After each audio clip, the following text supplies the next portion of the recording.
right, catchers, coaches out there, wherever you might be, we want to break down a quick little video clip of a catcher that we have. We had out just a couple weeks ago to train. We focused on reading the incoming pitch and being able to take our feet to the pitch so that we can give our optimal delivery to second base and not have to regather our balance, not have to maybe reload our core through our legs to deliver. And so one of the things that we looked at was being able to read the inside pitch, and the most challenging pitch for catchers to throw on tends to be this pitch out off the plate to the catcher's arm side, right? We know that a lot of catchers, they can throw a 1-9, they can throw a 2-1 or a 2-2 on pitches that are down the middle of the plate or maybe up in the zone. It allows catchers to cheat a little bit more. But here we went on tough pitches to handle, and so some of the toughest pitches are going to be the pitches kind of down here.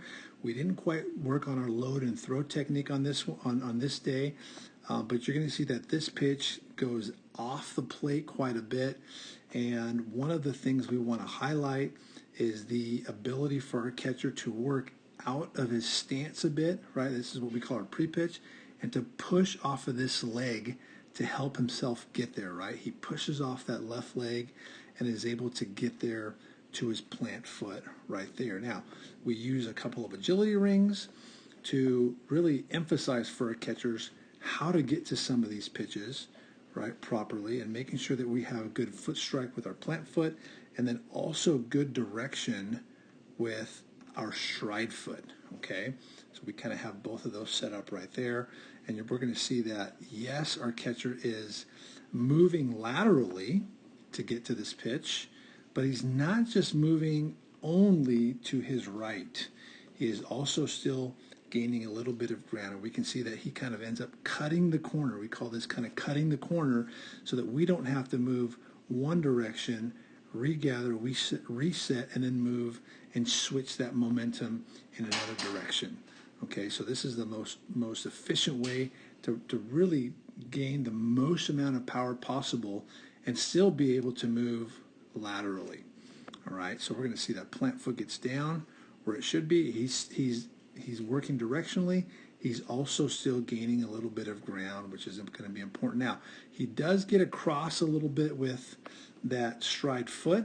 He gets across himself, but he's got enough flexibility in the hips to be able to go through that, and his internal-external rotation is good enough to where he's able to finish in line. Notice how he's not spinning off hard as he's releasing this. He's not just spinning off and falling over in this direction. We saw this from a lot of our catchers in their own video analysis.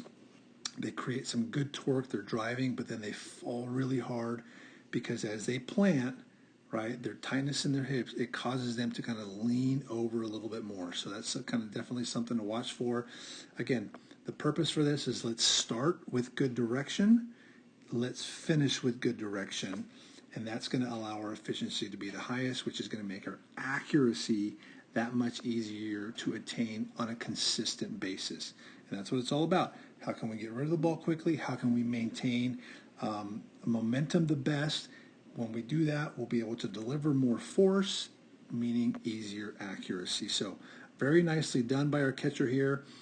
This catcher just recently, as up to a couple months ago, his average throw was like a 2-2, right? 2-2-2, 2-2-5, right around there. This throw, he gets really good rhythm, and he's throwing a 2-1-3 with good accuracy. So we're pumped to see this kind of success because it is something that needs to be worked on.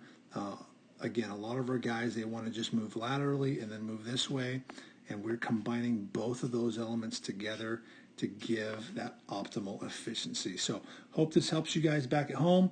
Hope this helps you guys on the field. Find a way to get your reps on this pitch because we see far too many catchers who want to kind of sweep their hips this way, sweep their feet this way, and essentially you end up putting yourselves on that inside part of that right-handed batter's box, which is not a good place to be since most hitters are going to be right-handed. Okay, guys, Justin Duarte from Next Level Catching Academy signing off. Thank you, guys. Take care. We'll see you down the road. Bye-bye.